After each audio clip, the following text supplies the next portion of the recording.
Bienvenidos a esta clase de El arte de la guerra para ejecutivos.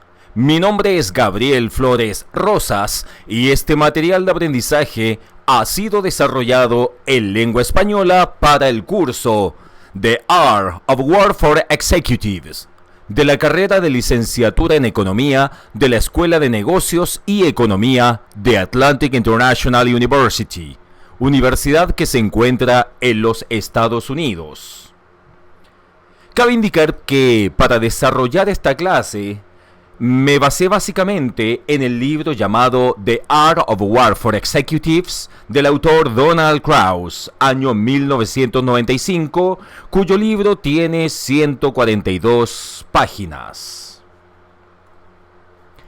Donald Krauss es presidente de una compañía de consultoría de los Estados Unidos, fue profesor de la Universidad de Michigan y ha escrito varios libros relacionados con adaptar antiguas estrategias militares de Oriente al mundo de los negocios. Su libro está basado, y de hecho no es nada más que una adaptación al mundo de los negocios, cambiando ejército por compañía y soldado por empleado, del famoso El arte de la guerra del general chino del siglo VI a.C., Sun Tzu. Su libro es básicamente una recopilación de citas de Sun Tzu referentes a cómo abordar la batalla en lo que respecta a la estrategia y a la táctica, y se divide en los siguientes capítulos. 1. Planificación, hacer la guerra.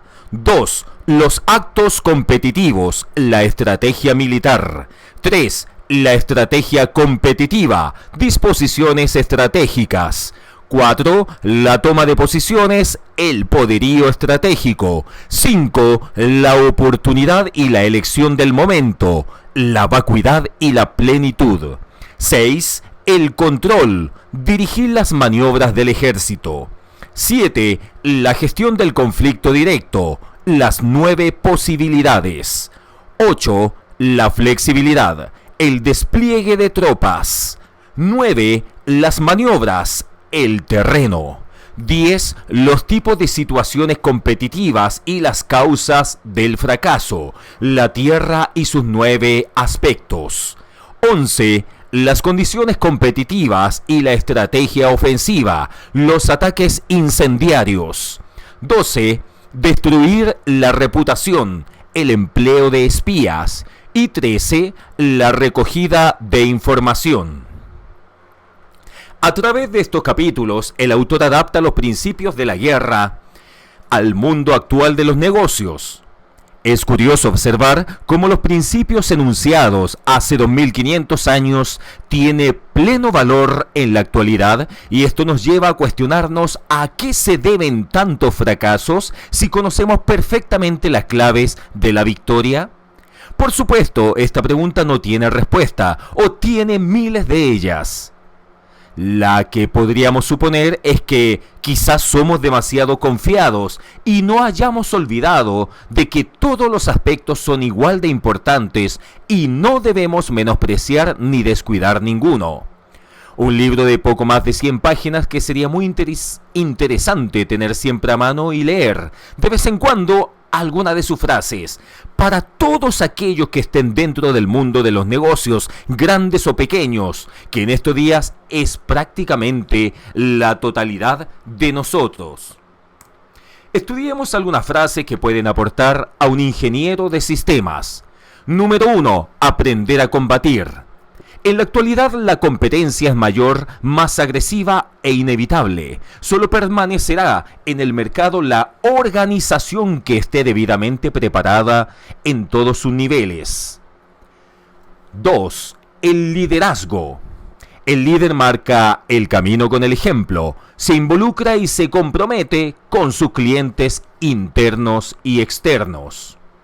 3. Hacerlo bien. La mayor ventaja competitiva de la organización se basa en una adecuada planificación. Sin embargo, lo que demuestra el éxito o el fracaso son los resultados. Se avanza cuando hay ventaja, se detiene cuando no la hay. 4. Conocimiento de los hechos. Se debe disponer de información confiable y suficiente. Solo así se tomarán las decisiones oportunas y adecuadas. No sea parte de supuestos. 5. Prepárese para lo inesperado. La competencia siempre está presente, aún no atacando. Obsérvela de cerca, refuerce las áreas débiles de su organización. 6. Aproveche todas las oportunidades. Una victoria se puede lograr con una acción rápida. La innovación y la velocidad son decisivas. Haga las cosas sencillas siempre que pueda y no derroche su tiempo y sus recursos. 7. La unión. Cuando todos los integrantes están unidos para conseguir un propósito, nada los detiene. Las personas se motivan por las expectativas de triunfo. Prepárelas, impúlselas y trátelas bien. 8. Hágalo mejor cada vez. La mejora continua e innovadora pueden representar la victoria o la permanencia en el mercado. 9. La coordinación. La organización y la comunicación entre las personas son dos armas para lograr la victoria. Empléelas cuidadosamente, así siempre estarán en su posición y sabrán qué hacer ante cualquier situación. Y número 10, no declare sus intenciones. Su organización será más fuerte si su competencia sabe menos de lo que ustedes desean lograr. Sea sutil en sus estrategias y así su competencia no será capaz de prevenirse contra ellas. En la lectura de este libro se sugieren estrategias para tener en cuenta al comienzo, durante el proceso y al finalizar una guerra, solo con el objetivo de ser el vencedor. Existe una cierta similitud entre el mundo de la guerra y el de los negocios, por lo que en muchas circunstancias no cabe duda de que algunas estrategias o técnicas de la guerra pueden ser aplicables a los negocios, empresas, la vida personal y en el estudio. Son las personas las que luchan y por ende las que ganan o pierden las batallas, y la persona de mayor importancia en las mismas es el general. En el caso personal es uno mismo. Para el antiguo estratega, el general gana o pierde la batalla antes de que ésta se inicie. Es por ello que necesita una estrategia bien definida, situándose en una posición en la que considere que no va a ser derrotado. Como muchas veces uno lo vive en el trabajo, donde, según su posición, puede escalar o no en la empresa, y visualizando que sea el propio enemigo quien le dé la oportunidad de vencerlo. En las empresas, los líderes se sienten, piensan y actúan para que su organización logre el éxito. Son ellos quienes tienen la responsabilidad única y no transferible de ver no solo el desarrollo de sí mismos, sino también por el desarrollo de su organización. Uno es un verdadero líder y hay que saber que solo no se ganará la batalla, y hay que conformar, preparar y desarrollar un ejército o grupo subordinado para lograr el triunfo. De aquí parte el hecho de unirse con compañeros de estudio con los cuales nos ayudemos mutuamente. Esto lleva a generar mejores ideas que pueden llegar a ser muy exitosas. Es por ello que el éxito o fracaso está determinado por el liderazgo. El desarrollo del ejército de Sun Tzu se basa en 3 estrategias fundamentales que son aplicables a nuestras vidas con deseo de liderazgo. Hay que tener un objetivo claro y bien definido. Nuestra misión, visión y filosofía están perfectamente definidas. Siempre hay que tener claro el norte, hacia dónde me dirijo, qué quiero hacer en mi vida y a qué punto quiero llegar. Utilizar la información como un medio de dirección. Hacen una mezcla potencial de lo emocional e intelectual para conjuntar sus recursos y actuar con eficacia y eficiencia. Tener un alto grado de adaptabilidad al cambio, es decir, hay que ser flexibles. Debido a ello, hay que reaccionar con rapidez y eficacia ante los cambios del entorno sin perder de vista los objetivos. Algunos de ellos se han aplicado y han sido de buena ayuda en cada decisión de la vida. El hecho es que algunas personas no han sido estrictas en los procedimientos o de cumplir a cabalidad con todo. Pero es bueno invitar a cada uno a que se proponga a interiorizar algunos de estos conceptos y los aplique en su vida.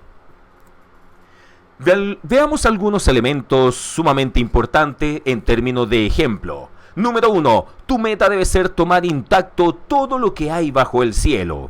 De este modo, tus tropas no se agotarán y tu victoria será total. Este es el arte de la estrategia ofensiva. El objetivo de la estrategia de una empresa debe ser capturar su mercado. Uno debe definir los mercados que persigue y comprometerse a alcanzar un dominio relativo sobre ellos. Al hacerlo, la compañía asegurará su supervivencia y prosperidad. En el contexto empresarial, el tomar intacto todo lo que hay bajo el cielo para que la victoria sea total significa que sus batallas por el dominio del mercado no debe destruir la rentabilidad de su industria en el proceso. Número 2. Pues un ejército puede compararse con una corriente de agua, porque así como el caudal que fluye evita las alturas y corre presuroso hacia las tierras bajas, así un ejército evita la fortaleza y ataca los objetivos más débiles. El razonamiento que sustenta este principio es sencillo. Atacar los puntos débiles de su competidor es hacer un uso mucho más eficaz y eficiente de los recursos que atacar sus fortalezas. Atacar la debilidad es aprovechar los recursos limitados de su compañía. Atacar la fortaleza es desperdiciarlos. Atacar la debilidad acorta el camino que conduce a la victoria. Atacar la fortaleza lo alarga. Atacar la debilidad aumenta el valor de su victoria. Atacar la fortaleza lo malgasta. Es decir, evitar la fortaleza y atacar la debilidad logra el mayor rendimiento por el menor gasto de recursos en el lapso más corto posible. Y de ese modo, las utilidades se incrementan al máximo. 3. Si pretendes dirigir una guerra ofensiva, es preciso conocer a los hombres empleados por el enemigo. ¿Son inteligentes o estúpidos? ¿Sagaces o torpes? Después de evaluar sus cualidades, prepara las medidas apropiadas. Es necesario averiguar no solo los nombres de los ejecutivos que dirigen la compañía, sino en qué universidad se graduaron, qué experiencia los han formado, dónde obtienen su información, cómo consideran la industria, el grado de riesgo que están dispuestos a correr, la importancia que las diferentes metas de negocios revisten para ellos y qué ambiciones tienen. También es preciso conocer si dentro de la empresa hay desacuerdos sobre la estrategia que puedan explotarse. 4. La velocidad es la esencia misma de la guerra. Aprovecha la falta de preparación del enemigo, viaja por rutas inesperadas y atácalo donde no esté prevenido. En los negocios como en la guerra, la velocidad es esencial. La propia naturaleza de la competencia comercial es el cambio y su ritmo continúa acelerándose. Actuar con lentitud equivale a extinguirse. Para sobrevivir y prosperar en el mundo dinámico y caótico que es el entorno de los negocios del presente y el futuro, es preciso que una compañía actúe con presteza inquebrantable. Y para poner en práctica con éxito los principios de Sun Tzu, su compañía tiene que ser capaz de aprovechar las oportunidades que crea. La velocidad es esencial para tomar desprevenida la competencia. Si se combina el engaño con la acción rápida, es posible evitar que la gerencia discierna sus intenciones hasta que sea demasiado tarde. La sorpresa inicial los desequilibra. Entonces, a medida que uno de sus ataques sigue inmediatamente al otro, se confunden y pierden más el control. Por último, obligado a la sumisión por el asombro, el equipo ejecutivo de su competidor termina paralizado y es incapaz de responder. Número 5. No presiones al enemigo hasta acorralarlo. Cuando las bestias salvajes están acorraladas, luchan con desesperación. ¿Cuánto más cierto es esto de los hombres? Si saben que no tienen opción, se batirán hasta la muerte. Para debilitar a la competencia y fortificar su posición es preciso influir en la dinámica de las alianzas en su industria. Tomando este punto en consideración, debemos recordar, por tanto, las reglas de las alianzas. 1. Impedir que sus competidores se unan para oponérseles. 2. Si existen alianzas poderosas, evite atacarlas. 3. Si es preciso atacar, primero separe a su competidor de sus aliados. 4. Use con habilidad a sus propios aliados. 5. No elija aliados que no convienen. 6. Sepa cómo conservar una alianza y cuándo terminarla. El enfoque administrativo. El arte de la guerra es un libro que enseña la esencia de la naturaleza de un líder. No es un libro sobre la guerra, es una fuente filosófica para comprender las raíces de un conflicto y buscar una solución. Como muestra una de sus máximas, la mejor victoria es vencer sin combatir, nos dice Sun Tzu, y esa es la distinción entre el hombre prudente y el ignorante.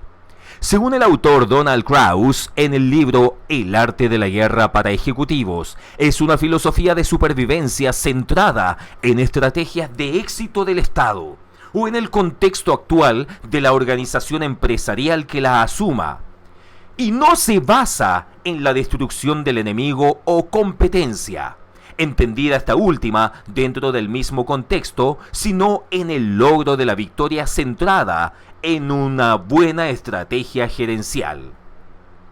La estrategia es en la empresa de hoy el tema gerencial más importante y lo seguirá siendo hasta que surja otra realidad.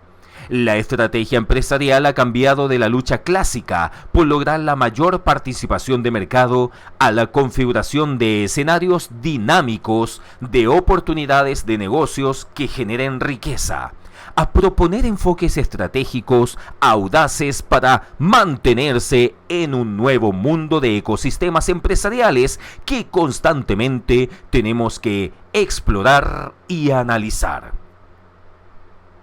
Los gerentes que sean capaces de entender el arte de la guerra para competir serán capaces de obtener la victoria, pues la invitación en el contexto postmoderno es comprender y conocer la esencia de las cosas, y solo el que se conoce a sí mismo y a los demás asegura el éxito. Dado que los recursos son escasos, siempre es bueno contar con teorías o ideas nuevas que nos ayuden a planear la mejor forma de aplicarlos en beneficio de la empresa para la que prestamos nuestros servicios, ya que intrínsecamente, si la compañía prospera, existen más probabilidades de que el personal que labore ahí tenga la misma suerte. El libro resulta de mucha utilidad actualmente debido a las constantes alianzas entre empresas y al efecto de la globalización. Sin embargo, esto no indica que se tenga el éxito asegurado. Sin embargo, si se aplican los 6 principios de Sun Tzu, se tienen mayores posibilidades de triunfar en las actividades emprendidas. Me parece muy pertinente como el autor expresa cada uno de los capítulos del libro de Sun Tzu por medio de frases y párrafos cortos, explicando cada uno cómo se puede aplicar en nuestro entorno, desarrollando una dinámica para que nuestro cerebro recuerde mejor cada una de ellas, además de explicarnos puntualmente para aplicar a nuestra empresa cada uno de los conocimientos. La pertinencia en la seguridad informática. Las condiciones de vida y las tendencias de desarrollo actuales en la dinámica social y de negocios han convertido a la información en un bien sustantivo primordial y de importancia estratégica para las personas y las organizaciones, enfatizando la realidad del principio que plantea que información es poder. Este efecto se extiende al ámbito de los recursos y servicios de las tecnologías de la información e ingeniería. en su función como herramientas para administrar y operar la información, lo cual nos convierte en una forma de propiedades de gran valor para ambos, personas y organizaciones, y por ende objetivos potenciales para infligirles alguna clase de daño o perjuicio.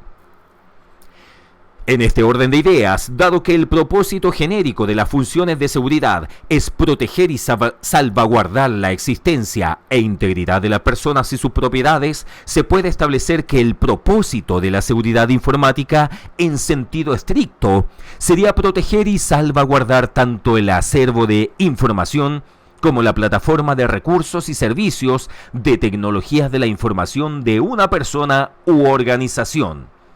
Esta perspectiva contempla lo que se puede considerar como un enfoque estático de la problemática de la seguridad, proyectándola como una cuestión de defensa del propio territorio, en este caso de la información como una propiedad de las personas y las organizaciones.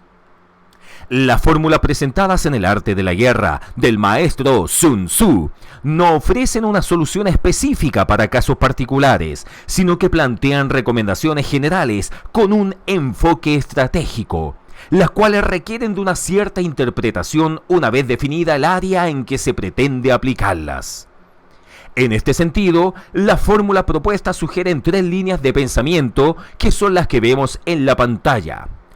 Número 1. El conocimiento del terreno, entendido como conocer el entorno en que se ubican y desempeñar las actividades para establecer las ventajas y desventajas que nos pueden ofrecer. Esto quiere decir que el terreno se debe evaluar en términos de distancia, dificultad o facilidad de movimiento, dimensión y seguridad. Lo primero que debe de tenerse en cuenta es la condición del terreno. Con los datos correspondientes se maniobrará con seguridad, puesto que se conocen las ventajas y desventajas que tendrán las tropas en acción. Se sabrá así el número de tropas necesario y la relativa seguridad del medio en que se va a actuar. Para el enfoque estático, el terreno se refiere a la estructura interna de las personas y las organizaciones, en donde reside el acervo de información y las herramientas para su administración. Asimismo, para el enfoque dinámico, el terreno se refiere a los ámbitos externos en que las personas y las organizaciones desempeñan sus actividades. Por ejemplo, el medio de negocios o el medio de Internet, donde operan sus transacciones financieras. 2. El conocimiento del enemigo, entendido como conocer las fuentes desde las que se pueden materializar los riesgos proyectados, así como sus formas de actuación. Por eso se ha dicho, si conoces a los otros y te conoces a ti mismo, no estarás en peligro en 100 batallas. Si no conoces a los otros y te conoces a ti mismo, puedes ganar una y perder otra. Si no te conoces a ti mismo, estarás en peligro en cada batalla. Comenta Zhang Yu. Cuando conoces a los otros, eres capaz de atacarlos. Cuando te conoces a ti mismo, puedes protegerte. El ataque es el tiempo de defenderse y la defensa es la estrategia del ataque. Si sabes esto, no correrás peligro si te bates en 100 batallas. Cuando te conoces, puedes conservar tu energía y esperar. Para el enfoque estático, el enemigo se refiere a todo aquel que pueda tener acceso o efecto sobre la información. Por ejemplo, los operadores, los sistemas y bases de datos, los equipos de cómputo y de comunicación a través de los cuales se opera la información, y los agentes externos que pudieran tener acceso tanto al acervo de información como al uso de los medios de operación. Asimismo, para el enfoque dinámico, el enemigo se refiere a todo agente externo que se pueda relacionar, ya sea con acceso al ámbito interno o bien con acceso a las entidades con las que interaccionan las personas y las organizaciones en el curso de sus actividades. En este sentido, un ejemplo de enemigos son los hoy llamados hackers o crackers, de los cuales en un 80% de los casos conocidos tienen un origen interno en las organizaciones. 3. El conocimiento de los medios, entendido como conocer las vías en que pueden acceder los riesgos a sus objetivos de afectación. Hay rutas que no se deben seguir, ejércitos que no se deben atacar, ciudadelas que no se deben asediar, terrenos sobre los cuales no se deben disputar y órdenes civiles que se deben acatar. Por esto, los generales que saben adaptarse a todas las situaciones de la guerra para tomar ventaja en el terreno saben usar su fuerza. Si no tienen capacidad de adaptación, aun cuando conozcan el terreno, no pueden ganar. Si se comanda un ejército sin conocer las reglas de adaptabilidad, aun cuando se sepa cuál puede ser la ganancia, no se logrará el respaldo de la tropa. El jefe inteligente siempre tiene en cuenta tanto el beneficio como el daño. Considerando el beneficio, puede ampliar sus acciones. Conociendo el daño, se pueden resolver de antemano muchos problemas. Zhou Sanqi agrega que beneficio o daño son independientes y por esto los jefes ilustrados siempre los tienen en cuenta.